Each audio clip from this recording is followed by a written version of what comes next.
Hi, it's Kiefer Bates here, and today I want to talk about a concept that I was introduced to by Vitomir Jevromovich. In the second video, I'm going to actually talk about what its purpose is in the world of NFTs, which is what Vitomir works in. And I think it's all pretty neat, so I thought it was worth some time to discuss. The concept is capped automated market makers. So an automated market maker, also known as a DEX, is a smart contract that holds pairs of tokens, and it obeys a simple rule, namely that the quantity of the first token times the quantity of the second token has to always equal a constant.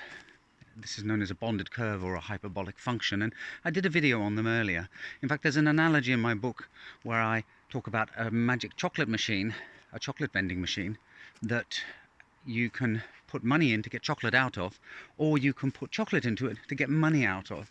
And the vending machine obeys the same rule as well, that if it starts off with 100 bars of chocolate and 100 euros in it, then bars of chocolate times number of euros has to be constant, which means that if you buy 90 bars of chocolate, so there's only 10 left, it's going to cost you 900 euros, because 10 times the 900 plus the 100 that was already there, or 1,000, is 10,000.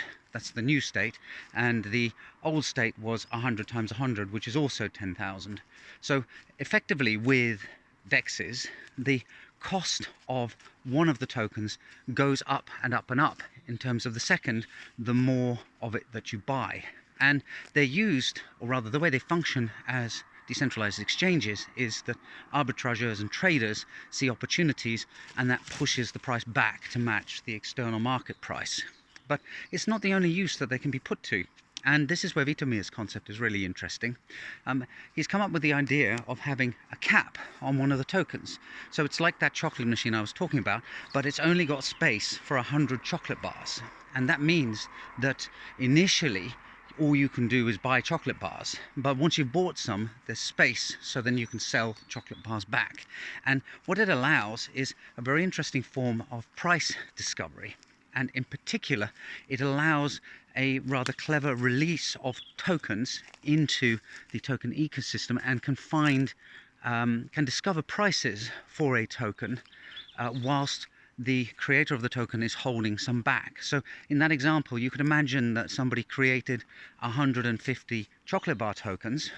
They would be allowed to put 100 in the machine and say 100 ether, and then they just see, does anybody want to buy them? And if they pick the price roughly in the right region, but maybe slightly on the cheap side, what will happen is people will start buying the bars until it reaches a natural level where the price is acceptable to the community as a whole.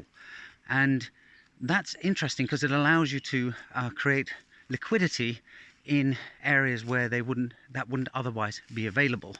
So what happens here then is that the creator of the tokens has held back 50, and now that, say, 30 or 40 of their tokens have been sold on the capped automated market maker, they can actually sell some of the tokens that they held back in to extract some profit from the activity that the tokens represent. And what that activity might be is going to be the topic of the next video. So it probably take you a little bit of thinking to get your head around what this capped automated market maker is, but I promise you, if you actually start thinking about it, it's got some very interesting properties that you don't see in conventional DEXs. That's it for today. I'll see you in the next video soon. Bye for now.